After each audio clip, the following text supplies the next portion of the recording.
The exegetical aims at understanding what the text says.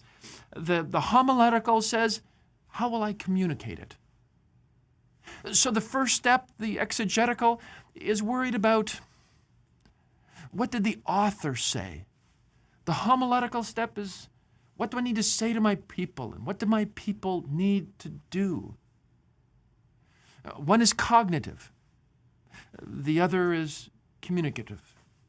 They're very separate, and they can't be mixed together. Don't you dare mix them together. You know why? Because if you mix them together, you pollute the process. I can tell you, having worked with so many people and seen it in my own life, if you start with the homiletical, it'll pollute the exegetical. It just will. If I say to you, I would like you next week to bring a biblical message to junior high girls. That's your task. I almost guarantee what you're going to do. You're going to walk away and you're going to say to yourself, you know what I need to do? I need to find a passage that says something to junior high girls. You have just started with the homiletical task. As soon as you do that, you look at every passage through that lens. Don't do that. That's the tail, and it'll end up wagging the dog. You need to communicate biblical truth. So what I would recommend is look at passages. Look at passages. What do they say? Don't worry about how it'll apply. Look at the passage and say, what is the biblical author, under the inspiration of the Holy Spirit, what is the biblical author trying to communicate? What does he communicate to his original audience? And then, and only then when that is done, do you move over and say, now how does that apply? That's the best way to make sure that you're not polluting the process. In this phase of the course, Dr. Edwards is explaining how to put a sermon together. This lecture discusses the first task of sermon preparation. This is what he calls the exegetical task. In the exegetical task, your goal as a biblical communicator is to find out what the original author was intending to communicate to his original audience.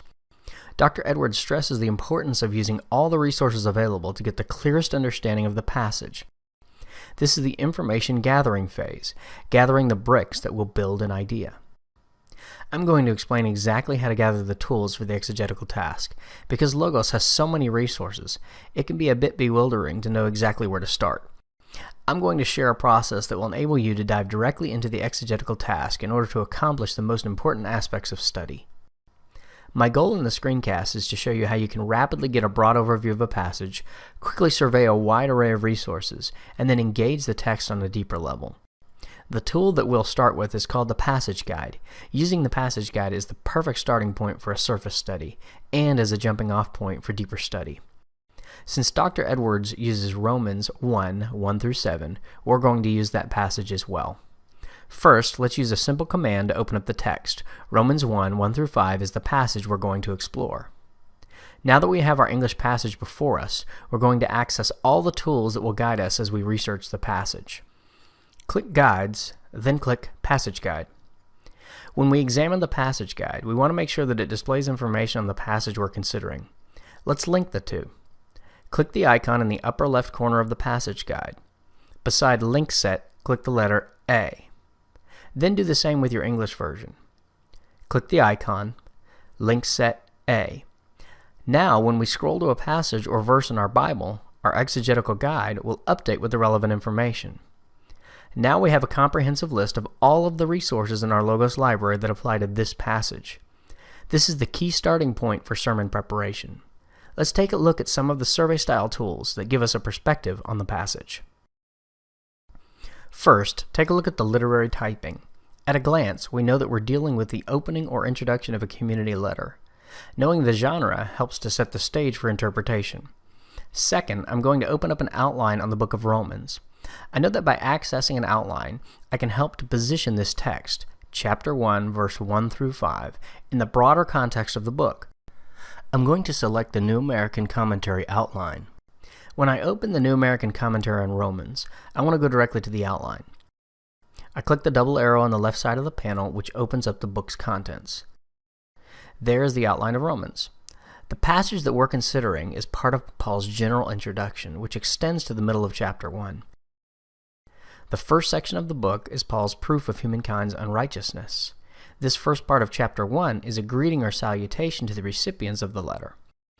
Every section of this book deals with righteousness in some way, and I'm curious as to how the topic of righteousness, which is the subject matter of the book as a whole, is connected with the salutation here in the opening verses. Now that I've briefly surveyed the outline of Romans, I want to take a closer look at the general idea of the passage itself. The interesting words tool lets me discover the key terms in the passage. The word charis, grace, seems particularly significant in this passage. I'm going to take a look at the Greek words as well, since I'll likely be doing a lot of my exegetical work in the original language. When I clicked charis or charan, which is the manuscript form, I found out that this has two occurrences in this short introduction, verse 5 and verse 7. Here's where I begin to take a deeper look, going beyond simply what the passage guide displays, and performing a search action on a specific element of the text. I highlight the grace in the English version, right-click, and select Bible Word Study. I'm particularly interested in how this word is used in the book of Romans, so I scroll down to click the graph view. Instantly, I understand that this word is very significant in the book of Romans. Romans has the highest number of occurrences of grace anywhere in the Bible. To narrow down my investigation even further, I move over to the Bible Word Study to survey the occurrences of the word grace in the book of Romans.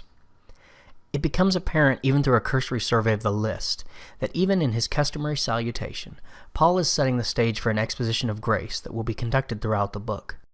This salutation is something of a teaser, as it were, for a discussion of grace that will be introduced in chapter 3, where we'll learn that grace justifies, and then expounded in chapter 5, where we'll learn that grace entered through the death of Jesus Christ. I also noticed that in 5:17 and 5:21, grace is somehow connected to righteousness, which is a central theme of the book. In the course of just a few minutes, we've covered a lot of exegetical ground. There's a lot of power in these tools: passage guide, verse guide, and word study, all for sermon preparation. Although sermon preparation is not an easy task, assembling your exegetical tools doesn't have to get in the way of accomplishing your objectives.